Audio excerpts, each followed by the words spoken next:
Parliament ఎన్నికలు దగ్గర పడుతుండటంతో అన్ని ప్రధాన పార్టీలు ప్రచారంలో దూకుడు పెంచాయి. నల్గొండ పార్లమెంట్ కాంగ్రెస్ అభ్యర్థి కుందూరు రఘువీర్ రెడ్డి ఎండవేడిని సైతం లెక్క చేయకుండా ప్రచారం నిర్వహిస్తున్నారు. బీఆర్ఎస్ పాలనలో వెనుకబాటుకు గురైన ఉమ్మడి నల్గొండ జిల్లా పార్లమెంట్ ఎన్నికల తర్వాత అభివృద్ధి పథంలో ముందుకు తీసుకువెళ్తామని అన్నారు.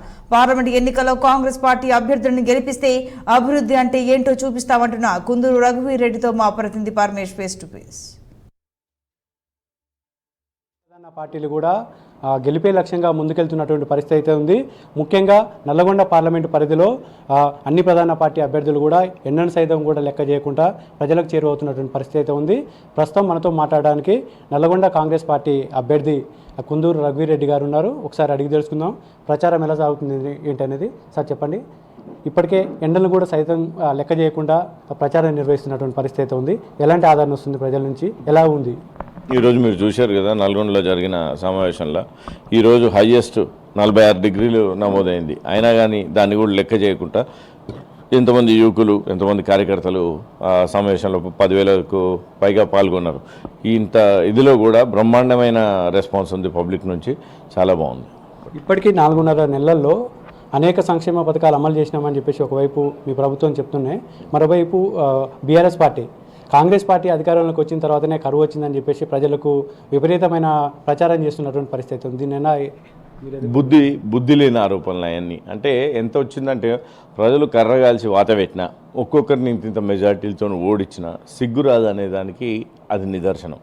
ఎందుకంటే వాళ్ళు జూన్, జూలై, ఆగస్ట్ అనేది వర్షాకాలం, తర్వాత డిసెంబర్లో ఎన్నికలు జరిగి మేము ప్రభుత్వంలోకి వచ్చింది. జూన్, జూలై, ఆగస్టులో పడని వర్షాలకు ఆగస్టులోనే అప్పుడు వాళ్ళు ఆ సీజన్లోనే క్రాప్ హాలిడే ఇన్ కృష్ణా పరివాహక ప్రాంతంలో క్రాప్ హాలిడేని ప్రకటించారు. క్రాప్ హాలిడే ఎవరు ప్రకటిస్తారు? క్రాప్ హాలిడే ప్రకటించిన వెంటనే నీళ్లు లేవు. వాళ్ళ పేపర్ అయిన నమస్తే తెలంగాణలో ఒక పెద్ద ఆర్టికల్ రాసిండ్రు. నీళ్లు లేవు కాబట్టి మనం చాలా పొదుపుగా ఎలా వాడుకోవాలి, తాగునీటి వరకే అనే దాని మీద ఒక పెద్ద ఆర్టికల్ రాసిండ్రు.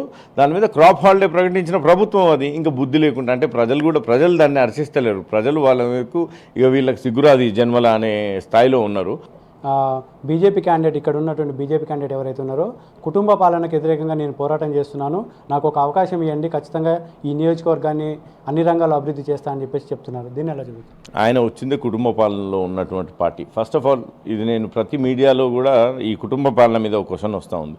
కుటుంబ పాలన అంటే వ్యవస్థలన్నీ చెప్పు చేతుల్లో పెట్టుకొని చేసే కుటుంబ పాలన. అంటే లైక్ టీఆర్ఎస్లో ఎలా ఉండినాం, కేసీఆర్ గారి కుటుంబంలోనే మిగిలిన అన్ని వ్యవస్థలు, ప్రభుత్వంలో ఉన్నటువంటి అన్ని వ్యవస్థలు వాళ్ళ చెప్పు చేతుల్లో పెట్టుకొని, వాళ్ళ కనుసన్నల్లో పెట్టుకొని వాళ్ళు చేసినటువంటి పాలన, అది కుటుంబ పాలన. కుటుంబ పాలన అంటే ఒక కొడుకో ఒక తండ్రి, రాజ్యాంగం నాకు కల్పించిన హక్కు, అంబేద్కర్ గారు నాకు కల్పించిన హక్కు, నేను ఈ పోటీ చేయటం ఎలక్షన్లలో. చివరిగా చెప్పండి, నల్లగొండ పార్లమెంటు పరిధిలోని ప్రజలకు ఏం చెప్పబోతున్నారు? కాంగ్రెస్ పార్టీని ఆదరించండి. కాంగ్రెస్ పార్టీ నుంచి పోటీ చేస్తున్న నాకే కాదు, ఇక్కడ భువనగిరిలో పోటీ చేస్తున్నటువంటి చామల కిరణ్ కుమార్ గారు రాష్ట్ర వ్యాప్తంగా కాంగ్రెస్ పార్టీకి ఓటేసి మంచి మెజార్టీతో గెలిపియండి. రాష్ట్రంలో పార్టీ అధికారంలో ఉంది. మమ్మల్ని పార్లమెంట్ స్థానాల్లో కూడా గెలిపేయడం ద్వారా తద్వారా మా మీద బాధ్యత పెంచండి. మేము కూడా ఇక్కడ ఉన్న ప్రభుత్వం రేవంత్ రెడ్డి గారి సారథ్యంలో మంచిగా పనిచేస్తున్నాం.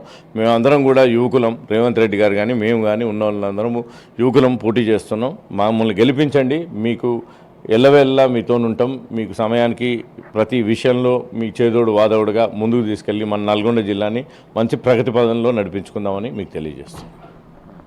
కాంగ్రెస్ పార్టీ అధికారంలోకి వచ్చిన తర్వాతకి అన్ని రంగాల్లో అభివృద్ధి చేశామని చెప్పేసి, ఏదైతే మన నల్గొండ నియోజకవర్గ పరిధిలో పార్లమెంటు పరిధిలో ఉన్నటువంటి పెండింగ్లో ఉన్నటువంటి ప్రాజెక్టులను మొత్తం పూర్తి చేస్తామని చెప్పేసి, అందరినీ కలుపుకొని చెప్పేసి, ఏదైతే రైతులకు సంబంధించినట్టు కావచ్చు, లేకుంటే బలుగు బలహీన వర్గాలకు సంబంధించినటువంటి అన్ని సంక్షేమ పథకాలు కూడా అమలు చేస్తామని చెప్పేసి రఘువీర్ గారు చెప్తున్నటువంటి పరిస్థితి అయితే ఉంది. ఇది ఇక్కడ ఉన్నటువంటి తాజా పరిస్థితి. కెమెరామెన్ శేఖర్తో పరమేష్, 6 టీవీ, నల్గొండ.